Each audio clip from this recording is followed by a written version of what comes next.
Welcome back to Westminster, where the gloves are already off. Today, the Shadow Chancellor is wasting no time in turning a debate on property taxes into a direct assault on the Deputy Prime Minister, painting her as a symbol of privilege, hypocrisy, and tax dodging.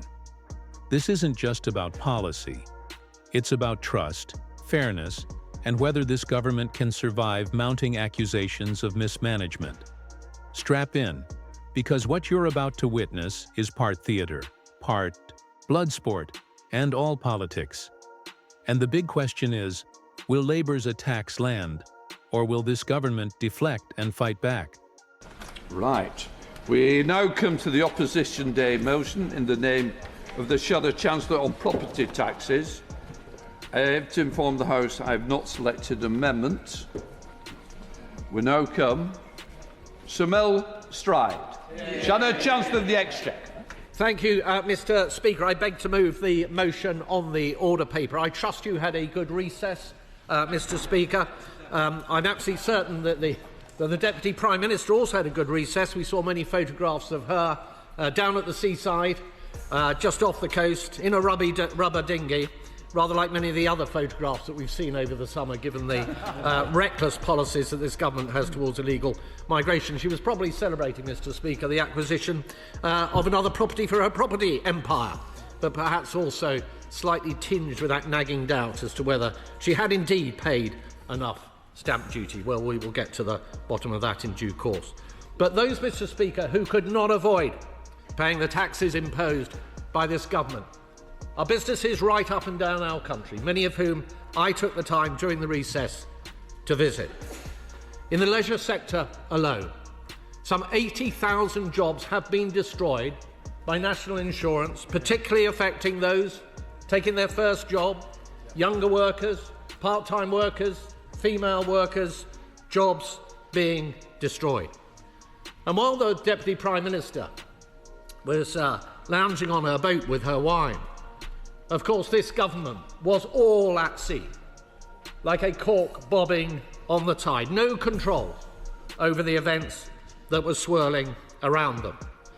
And when it came to the economy, whilst eclipsed by the calamities around illegal migration, we saw the panicked reshuffle recently of the Treasury front bench.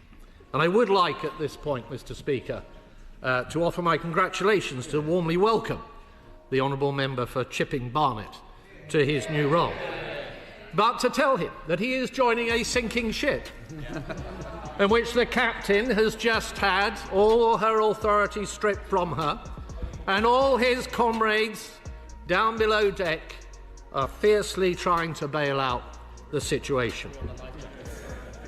I'd also like to offer a fond farewell to the former Chief Secretary to the Treasury, Mr. Speaker, who no doubt thought he was very clever when he leapt off this sinking ship. But he won't be feeling quite so clever when he discovers that the place to which they have sent him is even more dysfunctional than the Treasury front bench. And over the summer, Mr. Speaker, amongst all this news of arrivals to our shores, we've had a cruel summer of speculation around tax. We've seen in those skies clouds of kites flown largely by the Treasury as to what taxes they are going to be putting up. It's all been tax, tax and tax. I'm reminded, Mr. Speaker, of the Beatles and the taxman. I'll tax the street. If you try to sit up, I'll tax your seat. If you get too cold, I'll tax the heat. If you take a walk, I'll tax your feet. When it comes to tax, Mr. Speaker, it's not so much good day sunshine as help. OK, it was a bit hammy, but it was worth a try. I was going to try, actually, Mr. Speaker, Penny Lane as well, but I drew the line at that. But, Mr. Speaker, it is worth examining how we got to this point, for a reckoning for our country is surely coming. This will be a story for all time. It started, I will momentarily, it started with broken promises. This was a party that said during the run-up to the general election that they had no intention of raising taxes left, right and centre, and yet within a month or two they did precisely that, with devastating consequences. Tax rises on businesses that stifled growth. They talked down the economy. They talked down the economy by confecting this £22 billion black hole that did not exist. And what irony that it was they that brought in the OBR to decide whether that £22 billion black hole existed, and it was the OBR themselves that said they could not legitimise that claim. They were wrong. That's what he said. And what happened with spending and borrowing? It got completely out of control. And the combination of passing on price rises because of the national insurance increases and the extra borrowing and spending has been higher inflation. We are an outlier, Mr. Speaker, when it comes to inflation, in a moment. And that in turn has seen interest rates higher for longer, and the servicing costs on our national debt now running at over £100 billion a year, that being over twice what we spend on defence. And I will give way to whoever it was behind me. Yes. Mr. Speaker, can I commend the Shadow Minister for bringing this forward? The Shadow Minister has quite clearly shared the deep concern that I have, and I think everybody in this... Did you catch that? The Shadow Chancellor just turned the chamber into a comedy club with Beatles lyrics about taxes. But behind the laughter is a serious charge, broken promises, and a government scrambling to plug black holes that may not even exist. This is classic parliamentary theatre, humor disguising a dagger. He's accusing ministers of fear-mongering about imaginary fiscal crises, then using them to justify punishing tax rises. Now here's the real kicker for you watching. Do you think the opposition is actually offering solutions here, or just landing cheap shots? Drop your thoughts below, because this battle over the narrative is just heating up. The budget, the first budget, there was headroom of around £10 billion against the fiscal rule. That was blown, and £4 billion more by the time of the spring statement, the emergency budget in the spring. And once again, it appears that even that, and considerably more, has been blown all over again. And that is no surprise when it came to the U-turn on winter fuel payments, when it came on to the U-turn on the welfare reforms that we've already discussed in this debate. That led to unfunded commitments of around £6 billion. Unfunded commitments that the Chancellor said the Labour Party would never find themselves in that situation. That has simply not happened. And what signal does it send to the markets that this government cannot control spending? And in the long term, it will be interesting to see what the OBR has to say about their forecasts for growth going forward. And we've seen 30-year bond yields now, Mr. Speaker, in recent times, hitting a 27-year high. We are paying more on our borrowing than Greece. There is potentially now a debt crisis looming. This country could be on the brink, and it is all on their watch.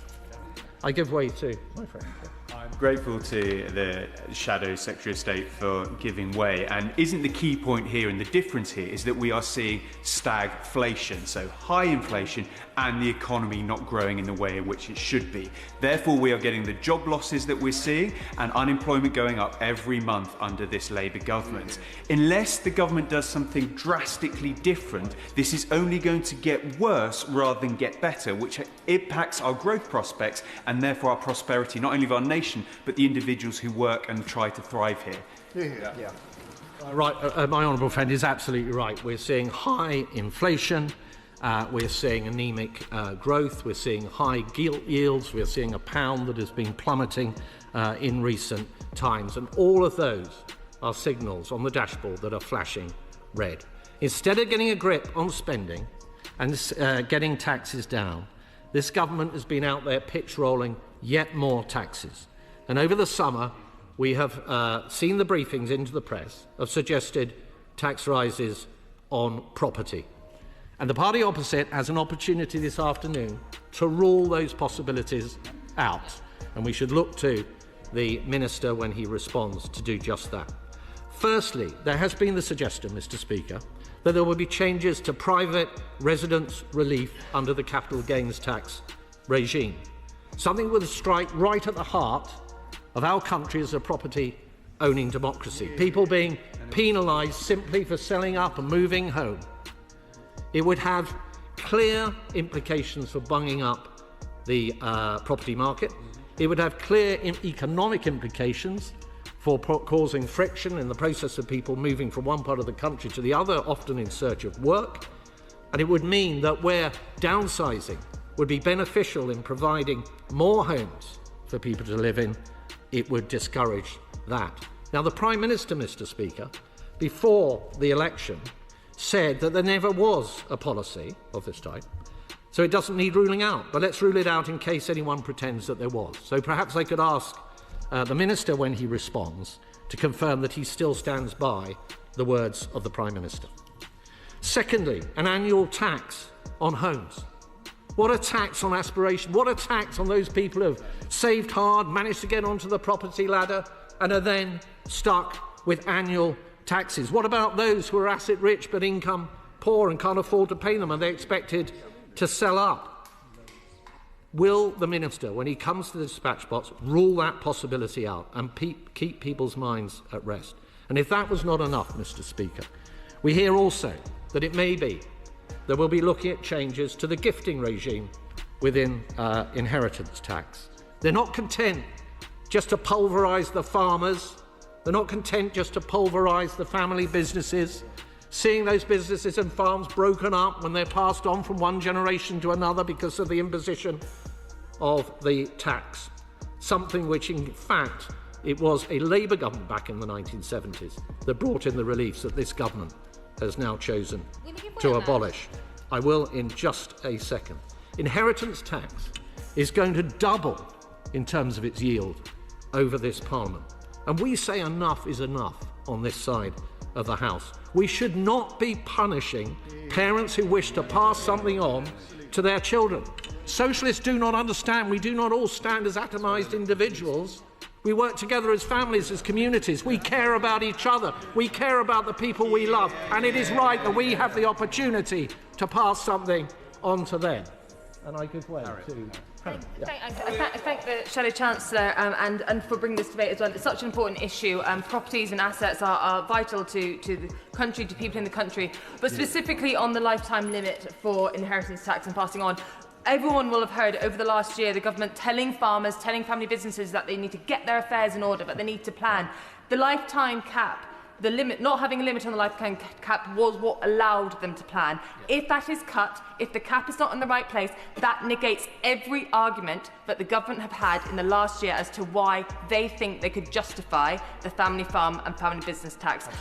In responding, can the Minister please acknowledge this and rule out any change to that cap which will penalise these family farms and family businesses? The Honourable Lady has put it brilliantly and succinctly. She's absolutely right. In their horror, in their recoil at some of the inheritance tax changes, that's exactly what farmers and family business owners have been doing. They've been thinking about the alternatives, and the 7-year rule has been exactly one of those alternatives. And it would be really heartless, an extraordinarily cruel moment if this government were now to shut that down as well. But, Mr. Speaker, we were told when it comes to tax by the Chancellor back in that first budget in the autumn that those tax hikes were a once-in-a-Parliament event. It's now not a question of whether there will be further tax increases. It's a question of which taxes. And the uncertainty that has flowed from this disastrous situation over the summer has meant that there has been a hold on businesses investing, on property transactions, on choices, and in many ways, in a fundamental way, on some of the freedoms, actually, that we as citizens take often for granted. And that is because of Labour's choices. Mr. Speaker, the party opposite will desperately dismiss all of this as press speculation, and I expect to hear that from the Minister in a moment. But it's not the truth that this sorry tale is entirely of their own making.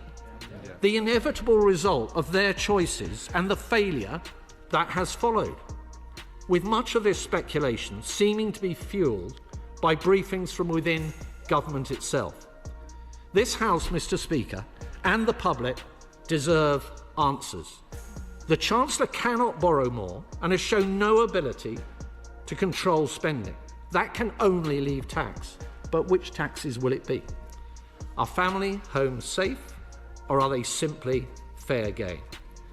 Mr. Speaker, if the Labour Party failed to vote for the simple motion we have before us today, then it will be clear what the answer is. Under this Labour government, nothing is safe. Not your home, not your pension, not your savings, not your business, not your farm, not that which you simply wish to pass on to your own children. The message to hard-working people up and down our country could not be clearer. Labour will always duck the hard choices. They will tax the living daylights out of your family's future to pay for their failure. So what did we just witness? A fiery opposition framing Labour as defenders of families, farms, and businesses, while painting the government as reckless tax raiders. The government, in turn, will argue these accusations are overblown, but perception is reality, and the narrative of hypocrisy and instability is gaining traction. This debate wasn't really about technical policy. It was about who voters can trust with their homes, savings, and future. If you found this debate as explosive as we did, make sure to hit that like button, share your thoughts in the comments, and don't forget to subscribe for more jaw-dropping UK political breakdowns.